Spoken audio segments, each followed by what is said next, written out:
Hey everyone, welcome back to the workshop. Artisan Pirate here, and in today's fun video I'm going to do my best to educate you all on the various types of scroll saw blades that are out there in the scroll saw woodworking community. A lot of people think that they can just go out and get a scroll saw, get a various pack of blades and start knocking out projects, and then they get frustrated because they're not using the correct blade type. That is what I hope to do in this video. I do not know if I'm the right person to actually bring this video to you guys, but it is a video that my subscribers have requested, so I'm going to be more than happy to try to bring this knowledge to you guys. I've been scrolling over 20 years, so I've tried several different types of blade, and I gravitate to the reverse and ultra reverse scroll saw blades. If you take your time and let the blade do the work, you can make some beautiful portraits like this Kenny Hopkins nautical and maritime design here, and it looks really cool and has some beautiful detail in it. And this is cut out with a straight blade. Straight blades give you a crisper and nicer cut, but you can also use spiral blades. I'm not as good with them, but you can also use spiral blades to cut out beautiful portraits of people like this H. Bodice design of Santa Claus here, and you see there is more like a rounder look to the scroll saw cuts, and that is because with a spiral blade you can push, pull, go left, go right, go in a circle, as opposed to just feeding into the blade, which is traditionally how most people learn on. But there's a lot to unpack in this video. There's blades to cut out thin, thick, and everything in between. Let me move the camera closer to the workbench, and I'm going to do my best to educate you all on scroll saw blades. Okay, over here on the workbench you see I have my stuff laid out, and hopefully this is all I'm going to need to educate you all on scroll saw blade types, or my general knowledge of them. You see I have my blade types nice and organized here, and these 6-inch medical test tubes, you can buy these in bulk off of Amazon, and they've got a nice plastic cork there to protect the blades, and the blades just slide down easily in them. And I've got several packs of these because they will break over the years just taking the corks in and out. You see that one there's kind of messed up, but this blade caddy is a Steve Good design, and I'll probably ultimately make another one just when I start using different type of blades and just have more options to store them. I have 4 of the most common blades that I use laid out here, and these are the ones we're going to be focusing on in this video.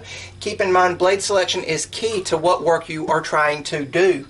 There is several types of scroll saw blade companies. Now, 2 that I do not have ads for are Olson scroll saw blades and Pegasus scroll saw blades.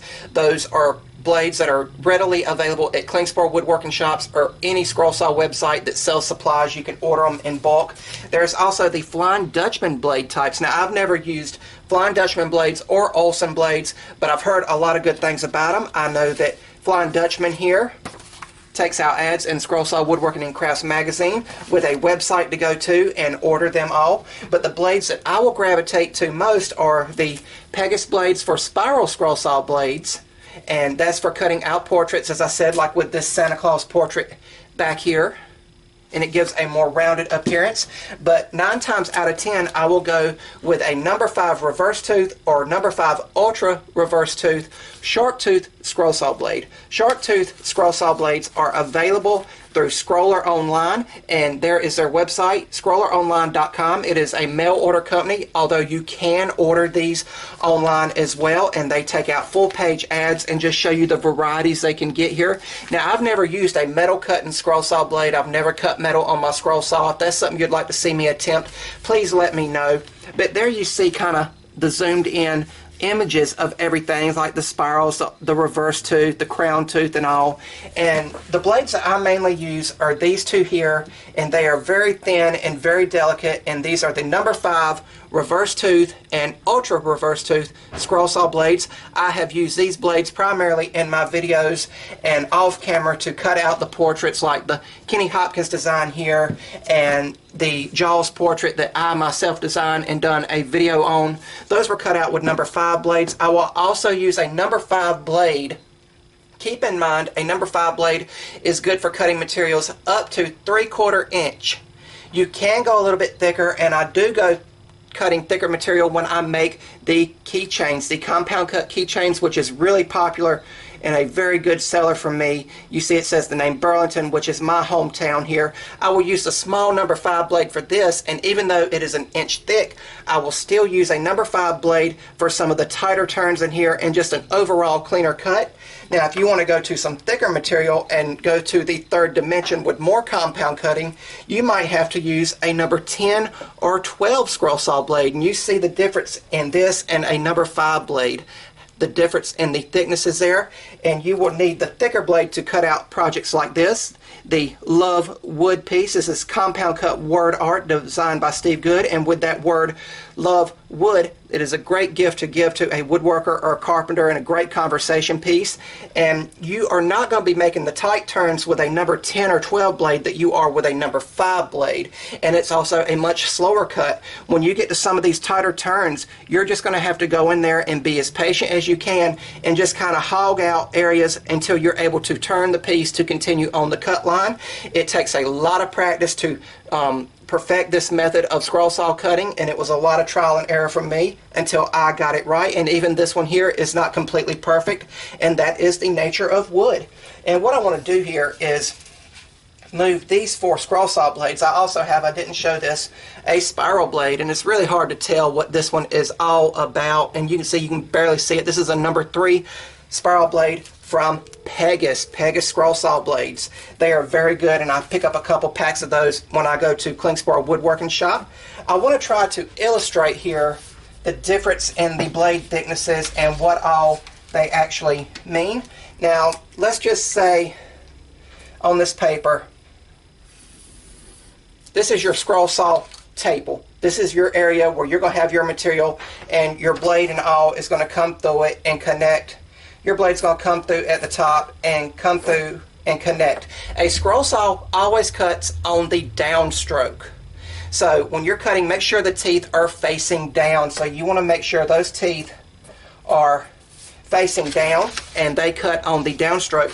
What I love about reverse tooth blades is it is the same cutting method, the same blade with the teeth down, but the last 8 or 10 teeth are turned in reverse. That's where it gets its name, the ultra reverse name. And what that is, it causes the cut on the upstroke on the back side of most of your scroll saw work to give you a much cleaner cut. So like with the keychain here, when I'm cutting through, it's also leaving a clean cut on the reverse side, as well as just any scroll saw portrait you cut out in general. Now, an ultra reverse blade, and I'm hoping all this is coming up on camera, you have teeth facing down, but it's every 3rd or 4th tooth is reversed. So now you're getting more of that reverse type, and I'm really starting to gravitate to the ultra reverse blades. I used reverse tooth exclusively for years, but the same here. The thick number 10 blade here is a basic reverse tooth blade.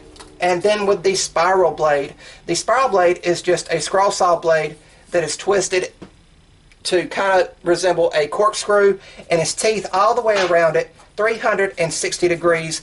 And what it allows you to do, instead of just feeding into your material, so like say I was cutting in here, I would be feeding into the material and into the blade, but with a spiral blade it allows you to cut like this. You can push, pull, and then you're not limited to the throat at the back of your scroll saw, and then you have a virtually limitless throat, and you can cut out huge portraits. I know Sterling Davis done a beautiful 2 foot by 3 foot, I think it was, portrait of the legendary Popcorn Sutton, who's very famous here in North Carolina up in the mountains, but he done that with spiral blades exclusively. Again, I said I cut out the spiral bladed portrait here.